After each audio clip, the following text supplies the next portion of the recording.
خاوتي خواتاتي اهلا وسهلا مساء الخير عليكم بونسوار تو الموند مرحبا بكم في لايف دالجيري بارت في ليالي الجيري بارت بونسوار عليكم نشكر راكم تشوفوا فينا نشكر راكم تسمعوا فينا مليح على بالي اليامات الاخرين تخلطت لكم شويه entre nos émissions sur YouTube et sur Facebook. Je vous avoue qu'on rencontre beaucoup de difficultés en ce moment pour faire des émissions sur Facebook. Il y a beaucoup de signalements, beaucoup d'attaques, beaucoup d'agressivité contre nos comptes, contre notre indépendance éditoriale, contre le fonctionnement tout court de notre page Facebook. Donc je vous prie de m'excuser et d'aller vidéos madame comme intégralement sur Facebook. Oui, comme d'autant plus que sur YouTube, parce qu'il s'avère que sur YouTube, le fonctionnement de la diffusion des vidéos, elle est beaucoup plus simple, beaucoup plus pratique. Voilà, on est là, on résiste, on fait de la résistance. Ce soir, on est en live et on est sur Facebook, parce que la communauté Tana sur Facebook n'a pas hésité à nous envoyer des messages. On est là et aujourd'hui, on va parler des dessous de l'actualité algérienne et des dessous de cette répression sans précédent, de cette répression qui s'abat terriblement sur l'Algérie.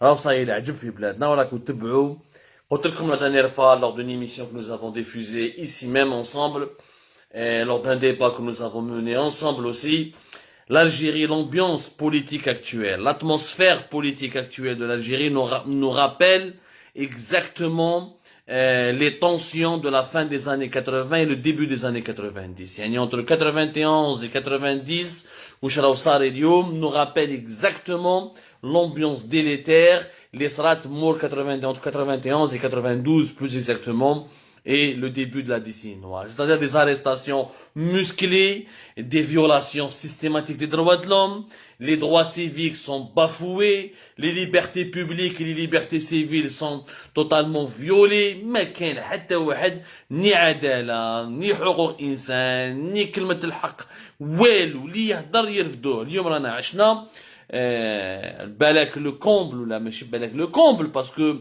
là, c'est un processus qui ne fait que commencer, qui ne s'est pas encore terminé et qui est appelé certainement à durer encore pendant les jours à venir, pour ne pas dire les semaines à venir et peut-être même pour les mois à venir pour des raisons que vous allez comprendre tout à l'heure. Parce que la question qui se pose, que peut-être beaucoup d'entre vous, de nos compatriotes, que vous vous posez cette question, c'est pourquoi autant de répression?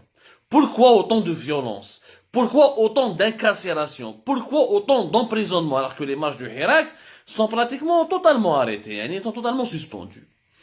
Avant de répondre à cette question,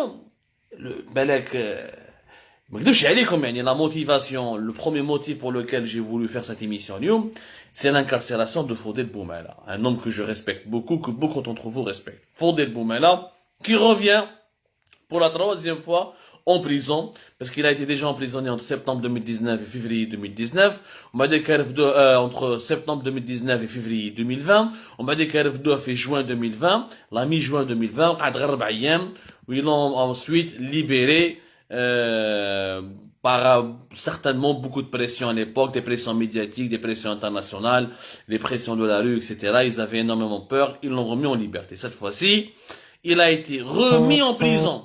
Il a dit Fodel Boumela Meskin, il revient à la case de départ, il revient à la prison. Il a été arrêté, je vous rappelle, le mardi 14 septembre. Nous sommes le jeudi 16 septembre 2021.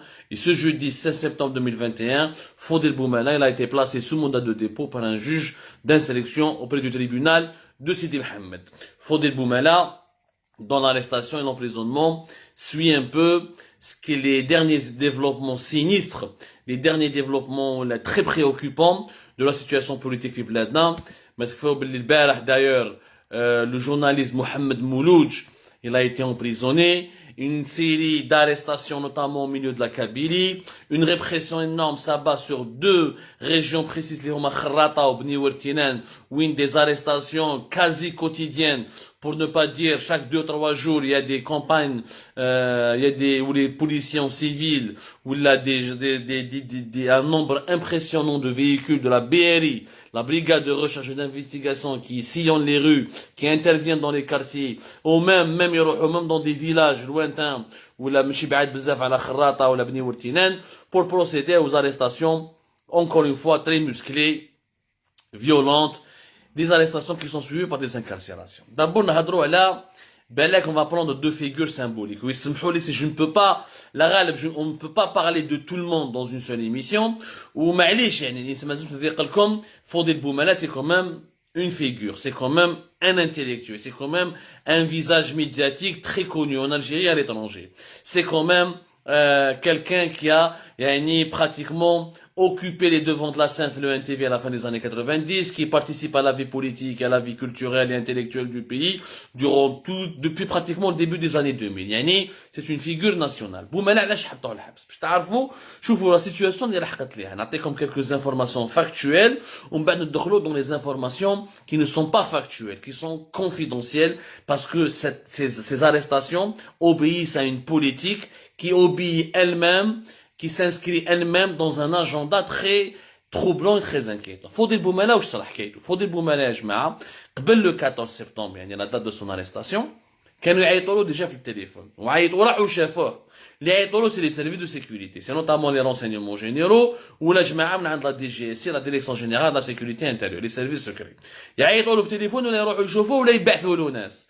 قالوا له يا فوديل بومالا اختك من حراك. فوديل بومالا قالوا له اختك من حراك retire ton soutien au Hirak, cesse de t'engager en faveur du Hirak, arrête de parler du Hirak et retire-toi de la scène publique. L'oula. قالوا له ثانيك arrête d'être en contact avec des gens de Kharrata et de Bni Wartina. Les services de sécurité ont accusé Fodel Boumala d'être à l'origine ou d'être le principal incitateur. كأنه يعني المخرب هو المخرب اللي راهو يحرش جماعة خراطة وجماعة بني ورتينان باش يخرجوا ويديروا دي مارش دي راسومبلومون. قالوا له اختك وما تدورش بهم. هذه لا دوزيام. لا تروازيام شوز قالوا له مش تكتب في لي ريزو سوسيو، ما تكتبش مقالات، n'écris plus des articles, n'attaque plus le régime algérien, n'attaque plus les autorités, ne publie plus des publications très critiques contre le régime algérien et ses principaux responsables. C'est les trois conditions qui ont été, trois conditions, mais je dis que c'est des intimidations, يعني ما همش des conditions. عيطوا له في التليفون يروحوا يشوفوه هبلوه هو وكريم طابو. D'ailleurs, j'avertis Karim Tabou. Karim Tabou, il risque de rejoindre bientôt Fodel Boumala. يا كريم يا طابو رد بالك تطيح dans un piège ولا تشمل des promesses ولا راك في السيبله وكاباب يعيطوا لك dans les heures à venir ولا dans les jours à venir. فوديل بومالا ما قبلهمش، قال لهم انا يا جماعه راني مع الحراك، انا راني باسيفيك سلمي، راني نكتب في الفيسبوك، ما راني نسب، ما راني نطيح، ما راني ندنا الحرمه تاع الناس. جو سوتيان لي جون دو حراك، جو سوي اون كونتاكت افيك دي جون دو خراطه ولا دو بني ورتينان، بصح مانيش انا اللي نحرشهم. يعني كأنه les jeunes activistes de Kharrata ou de Bni Wartinan n'ont pas besoin d'un gourou ou d'un leader spirituel. Ils se sont organisés. يعني Kharrata, quand ils ont commencé le Hirak en février 2019, avant même le 22 février 2019, ils avaient pas attendu Fodel Boumala ou la Karim Tabou ou là aucune personnalité politique. Ce sont des collectifs citoyens totalement indépendants. Fodel Boumala حبوا يحصلوا فيه كلش. قالوا له Kharrata على جالك، بني ورتينان على جالك. Ou les publications sur les réseaux sociaux à la Djalek. Il a eu le courage, et je le salue, et moi je suis fier de son amitié, parce que c'est un ami à moi, que j'ai le plaisir de rencontrer, de lui parler, de débattre avec lui. Je ne suis pas d'accord à 100% avec sa lecture, ni avec ses propositions de sortie de crise pour l'Algérie, mais je respecte l'homme, et j'adhère à ses valeurs. Fodel Boumala, وليد فاميليا، واللي ما يعجبوش الحال يضرب راسو على الحيط. ما عندكم ما تصيبوا على فوديل بومالا. Sa vie privée, etc. ne m'intéresse pas. Ce que je sais, c'est que l'intellectuel, il est respectable. Donc, دخلوه الحبس مسكين. دخلوه الحبس باش يكسروه. Parce qu'il a refusé de céder à leurs menaces. C'est ça la vérité. Il a refusé de céder à leurs menaces et à leurs intimidations. Sid, il voulait jalousement défendre sa liberté. Il voulait continuer d'écrire. Il voulait continuer de publier sur les réseaux sociaux. Il voulait continuer d'échanger, de parler du Hirak avec d'autres militants. Bon. Malheureusement, l'affaire est le journaliste Mohamed Moulouj, le journaliste de Liberté. L'affaire est d'une platitude extraordinaire. C'est une affaire d'une débilité. Mohamed Moulouj, qu'est-ce qu'on lui reproche? D'être en contact avec Farhat Mahani. C'est tout. On ne lui reproche pas d'être un maquiste, parce qu'il est en contact avec Farhat Mahani. Plutôt, il est assimilé à un maquiste. وش نقول لكم على بالكم باللي فرحات مهني يا ناس فرحات مهني avant d'être ce qu'il est aujourd'hui Et libre à lui, je ne partage pas ses idées, je dénonce son appel à la séparation de la Kabylie, je dénonce son projet d'autodétermination. Encore une fois, c'est pas la peine de le rappeler, c'est des évidences, ça fait i'adati ifada.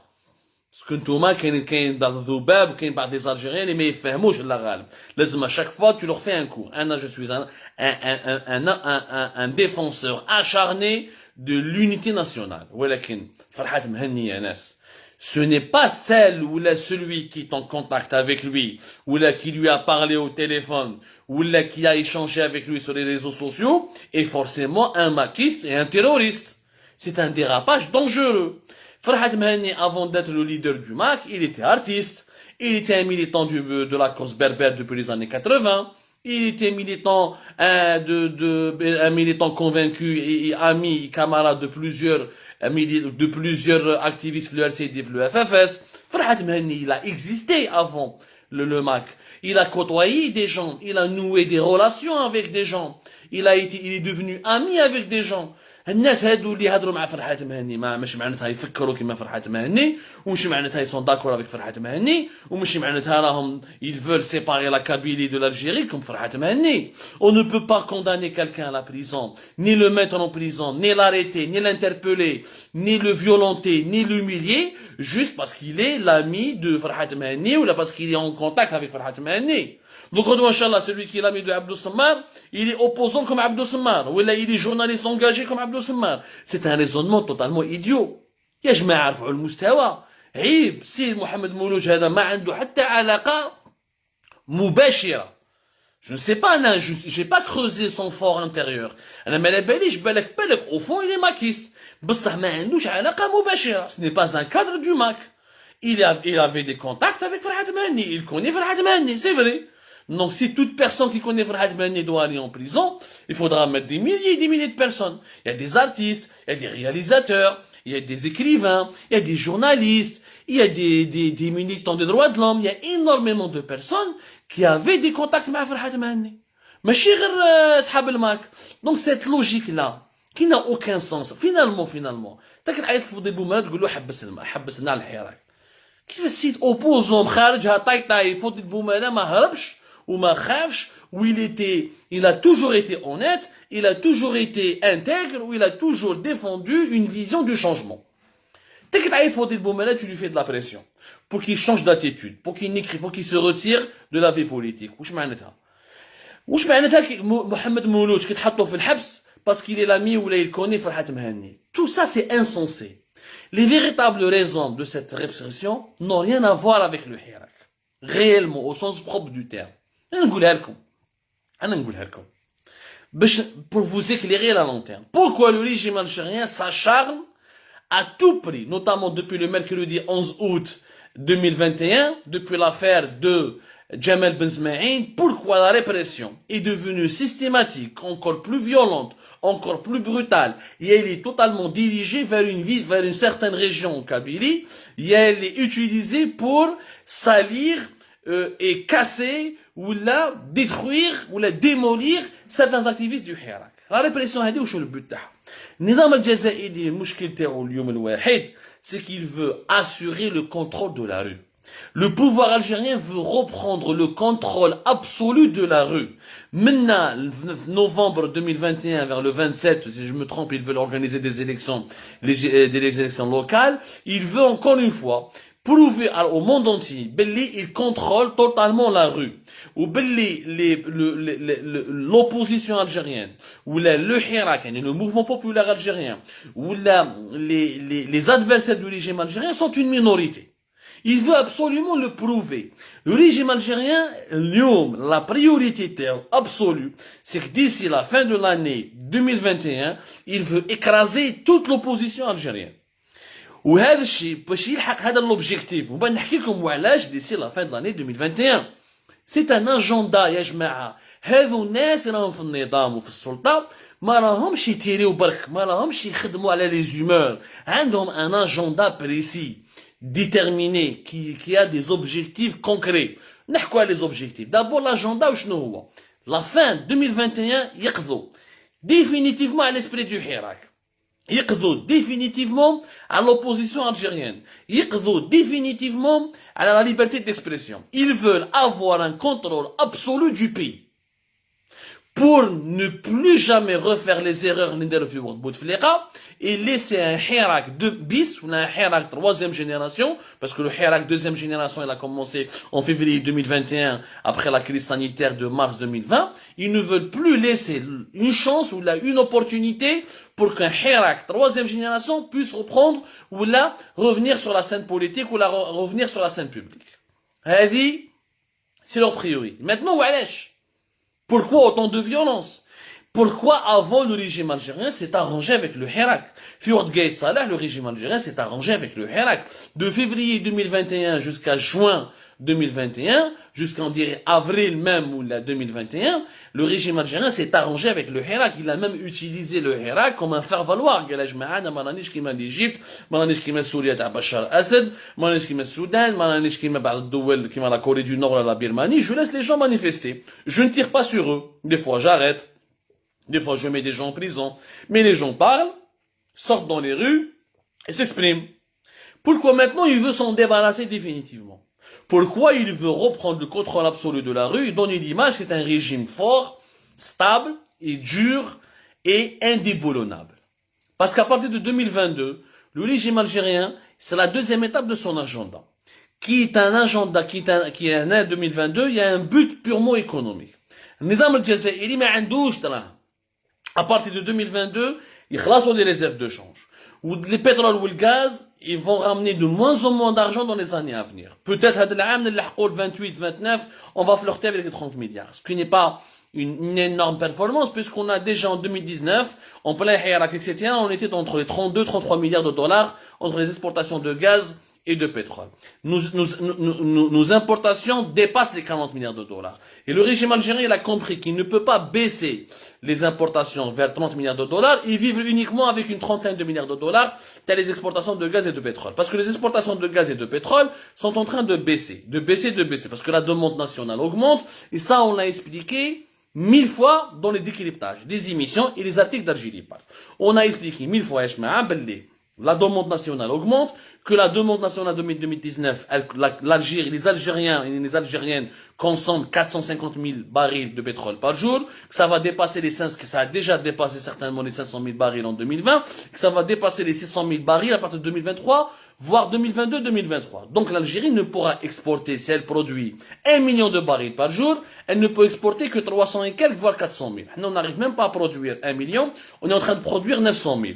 Et les réserves, on va produire de moins en moins de pétrole, on va produire de moins en moins de gaz, parce que les réserves n'ont pas été renouvelées, et la consommation nationale augmente encore une fois de 7 à 10% chaque année. Ou à la belle comme on fait chaque année 1 million de bébés, d'ici 2030, les Algériens dépasseront pratiquement entre les 55, voire 56 millions d'habitants, alors que nous sommes déjà plus de 40, d'ici 2022, on sera dans les 46 millions d'habitants. Donc, le modèle économique ne tient pas. Le régime algérien, pour survivre à toutes les crises, il lui faut de l'argent. Tous les régimes du monde, il leur faut de l'argent. Parce que sans argent, tu peux pas acheter les armes, tu peux pas importer des missiles, tu peux pas acheter des avions, des bateaux, tu peux pas payer les policiers qui te protègent, tu peux pas payer les gendarmes qui te protègent. ما كاينش يعني بلا دراهم النظام كاع الأنظمة الديكتاتورية بلا دراهم ما تعيش. ما تقدرش دير ديكتاتوريه في الفقر، كي يكون الفقر والمجاعه الشعب ينوض لك حروب اهليه. ميم لي ميليتير تاعك تاع لارمي ناسيونال بوبولير كونسوم 10 milliards de dollars. Il faut les trouver ces 10 milliards de dollars chaque année. Et le pétrole et le gaz ne pourra plus d'ici 2023, 24, 25 ramener autant d'argent pour payer l'armée, financer l'armée et le reste des besoins du pays. Le régime algérien, à partir de 2022, il veut se lancer officiellement dans l'exploitation du gaz de schiste. La répression ou le et le combat acharné que mène le pouvoir algérien contre le Hirak, contre l'opposition algérienne, et la tentative de muselage de la presse algérienne, et la répression systématique de toutes les libertés publiques, tout ça, ça a une relation avec le gaz de schiste. Nidam al-Jazairi met des pays dès le gaz de schiste, في أقرب وقت parce que علاش les seules réserves mondiales qui sont dans la seule source d'énergie qui peut potentiellement, je dis bien, aux yeux du régime algérien, et on va parler de ce sujet parce que il faut une expertise technique, aux yeux du régime algérien, la seule source qui peut ramener encore des devises et qui peut permettre au régime algérien de retrouver une bonne santé financière, c'est le gaz de schiste. Parce que le gaz conventionnel, à partir de 2030, on n'aura plus assez de gaz conventionnel. 99% de notre électricité, elle est basée sur le gaz conventionnel. 62% des Algériens ont le gaz de ville. Tu ne peux pas, avec les restes de Hassermel ou la Rodennos et les gisements de gaz traditionnels, qui est le gaz conventionnel, tu ne peux plus exporter et satisfaire les besoins nationaux. Et le pétrole, on est en train de baisser d'ici 2023 à 2024, comme je vous ai expliqué. L'Algérie ne pourra pas produire au-delà de 700 000, voire 600 000 barils par jour. Donc, on est condamné. Le régime algérien, le gaz de schiste. Le gaz de schiste, parce qu'effectivement, l'Algérie a des réserves importantes au niveau du gaz de schiste. Nous avons des réserves importantes. Mais là, il y a un débat. Est-ce que le gaz de schiste, peut permettre à l'Algérie de dépasser toutes ces crises et de se développer à l'avenir? Le régime algérien, il n'y a que le gaz de schiste.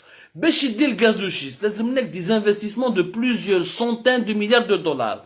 باش يجوا qui va investir? C'est les grandes compagnies mondiales qui sont Total, ExxonMobil, Eni, Chevron, Occidental Petroleum, les grandes majors pétrole BP, هادو les compagnies mondiales. باش يحطوا دراهم في بلادك, tu dois leur prouver que tu es un régime stable, que tu es un pays stable.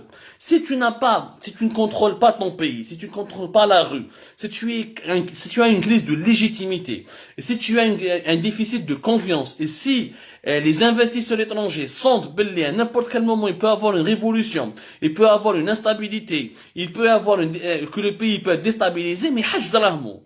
Le problème du gaz de schiste, c'est qu'il nécessite des investissements énormissimes. Énormissime. Pour exploiter un puits de gaz de schiste, il faut beaucoup d'argent. Pour exploiter des gisements de gaz de schiste, il faut énormément d'argent. On est dans le Jazairi, ici, dans la situation avec le Hirak, avec le problème, avec l'opposition algérienne, avec s'il ne contrôle pas la rue, s'il ne contrôle pas la presse, s'il ne contrôle pas les espèces, s'il ne contrôle pas la population, s'il ne va pas contrôler la Kabylie, il sera des problèmes et jouent. Mais ils jouent les investisseurs étrangers, parce que les investisseurs, ils chavent. Ils disent, je vais investir dans un pays, ou à la fin, est-ce que le pays va stable, le régime va tomber, est-ce que le président sera président, est-ce que le chef d'état-major restera chef d'état-major? Oui, l'Algérie, effectivement, elle a des réserves importantes. Avec l'Argentine, l'Iran, le Mexique, la Chine et les États-Unis, on est pratiquement dans les 5-6 pays au monde qui ont les plus grandes réserves de gaz de schiste. Sauf que le problème de l'Algérie, c'est qu'on a des réserves probables. On n'a pas encore des réserves prouvées. Parce que pour avoir des réserves prouvées, il faut faire des travaux d'exploration sur plusieurs années et avoir des chiffres exacts. Le potentiel de l'Algérie, pour le moment, pour le gaz de schiste, il est uniquement théorique. Mais malgré cela, le régime algérien m'a un autre choix. À partir de 2022, il va commencer les pourparlers et les négociations pour ramener les investisseurs pour faire du gaz de schiste. Parce que pour lui, ma cash. ما عندوش حل واحد اخر ما بقى غاز ما عنده الفلاحه ما السياحه